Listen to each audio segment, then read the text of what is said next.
અને હવે અન્ય સમાચારો તો પંચમહાલમાં દિવાલ પડતા બે લોકોના મોત થયા છે। હાલોલના ટીમ્બી પાટિયા ગામની ઘટના।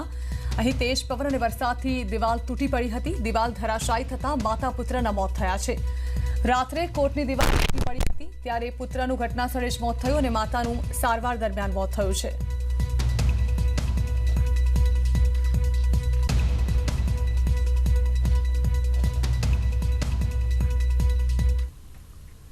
તો ટાઉતે વાવાઝોડાથી ગીર સોમનાથના તાલાળામાં કેસર કેરીના પાકને ઘણું નુકસાન થયું છે। ઘણી વાડીઓમાં આંબાના ઝાડ મૂળમાંથી ઉખડી ગયા છે। આંબા પરથી કેરીઓ ખરી ગઈ છે। વાવાઝોડાને કારણે ખરેલી કેરીઓમાં સડો પણ આવ્યો છે ત્યારે ખેડૂતો સારી કેરીઓ ભેગી કરી રહ્યા છે। આ કેરીનું તાત્કાલિક વેચાણ જરૂરી છે। જો આમ ન થાય તો કેરી ઝડપથી બગડી શકે છે અને ખેડૂતોનું નુકસાન વધી શકે છે। તો અરવલ્લીમાં પણ વાવાઝોડાને પગલે ખેતીને નુકસાન પહોંચ્યું છે। અહીં બાજરી, મગ, જાર અને શાકભાજીને નુકસાન પહોંચ્યું। 100થી વધુ ગામડાઓમાં વીજળી ગુલ થઈ ગઈ। અનેક જગ્યાએ વૃક્ષો પડતા રસ્તાઓ બંધ થઈ ગયા છે। બનાસકાંઠામાં પણ બાજરીના પાકને મોટું નુકસાન પહોંચ્યું છે। તો ડીસા, પાલનપુર અને અમીરગઢમાં નુકસાનીની ફરિયાદ ખેડૂતોએ કરી। તેજ પવન અને વરસાદથી નુકસાની ભોગવવાનો વારો આવ્યો છે ખેડૂતોને। કેટલાક વિસ્તારોમાં બાજરીનો પાક ઢળી પડ્યો છે। જિલ્લામાં કુલ 1.66 હજાર હેક્ટરમાં બાજરીનું વાવેતર હતું ત્યારે વરસાદથી બાજરીના પાકને મોટું નુકસાન પહોંચ્યું છે।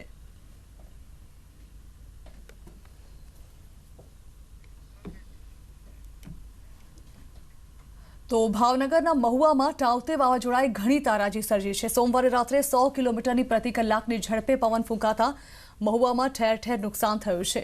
પવનો અને વરસાદ વચ્ચે શહેરમાં અનેક વૃક્ષો અને વીજપોલ ધરાશાયી થયા છે। તો વીજપોલ અને વૃક્ષો તળે ઘણા વાહનો પણ દબાઈ ગયા હતા।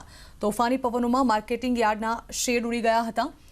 ગ્રામ્ય વિસ્તારોમાં ઘણા કાચા મકાનો ધરાશાયી થયા છે। ઘણી જગ્યાએ વીજ પુરવઠો પણ ખોરવાયો હતો। તો બંધ થયેલા રસ્તાને એનડીઆરએફ અને એસડીઆરએફની ટીમોએ ખુલ્લા કર્યા છે।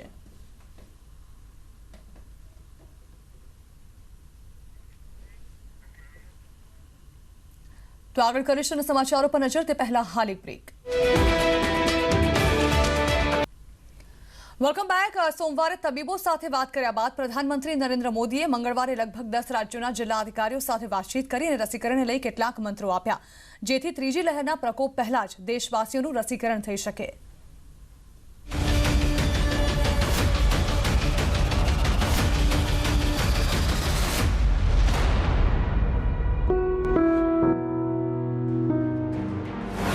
अभी हारा नहीं कोरोना, हो रहा है सुधार। कोरोना के टीके की सप्लाई को बहुत बड़े स्तर पर बढ़ाने के निरंतर प्रयास किए जा रहे हैं। वैक्सीनेशन के लेकर व्यवस्थाओं और प्रक्रियाओं को हेल्थ मिनिस्ट्री लगातार स्ट्रीमलाइन कर रही है। पीएमडीएम में बात, टीके को लेकर विचार। आपके सहयोग से वैक्सीन वेस्टेज पूरी तरह रुक सकती है। इतना ही नहीं, ऑप्टिमम यूटिलाइजेशन की दिशा में हम सफलतापूर्वक आगे बढ़ सकते हैं। दूर करिए दुविधा, वैक्सीनेशन पर बढ़े एतबार। साथियों, टीकाकरण कोविड से लड़ाई का एक सशक्त माध्यम है। इसलिए इससे जुड़े हर भ्रम को हमें मिलकर के उसको निरस्त करना है। वैक्सीन है संजीवनी, करेगा कोरोना पर वार। कोशिश ये है कि अगले 15 दिन का शेड्यूल राज्यों को एडवांस में मिल जाए। इससे आपको भी पता रहेगा कि जिले में कितने लोगों के लिए वैक्सीन उपलब्ध होने जा रही है और आपको किस हिसाब से तैयारी करनी है। कोरोना की दूसरी लहर ने जो कहर बरपाया, उससे वैक्सीन को लेकर फैलाए गए सारे भ्रम टूट गए हैं और देश भर में वैक्सीनेशन को लेकर बेचैनी बढ़ गई है।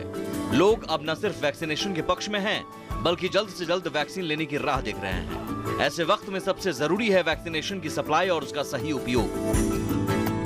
जनसंख्या ज्यादा है, ऐसे में अपनी बारी का इंतजार तो करना ही पड़ेगा, लेकिन ये लंबा न हो, इसके लिए सबसे ज्यादा जरूरी है वैक्सीन की बर्बादी को जीरो करना। देश को ये काम केरल मॉडल ने सिखाया भी है। वहां सही तरीके से किए गए वैक्सीनेशन की वजह से केंद्र की ओर से भेजे गए वैक्सीन से भी अधिक लोगों का टीकाकरण हुआ। अगर ऐसा ही सभी राज्यों में हो, तभी देश जीत पाएगा, तभी कोरोना हार पाएगा। Bureau report.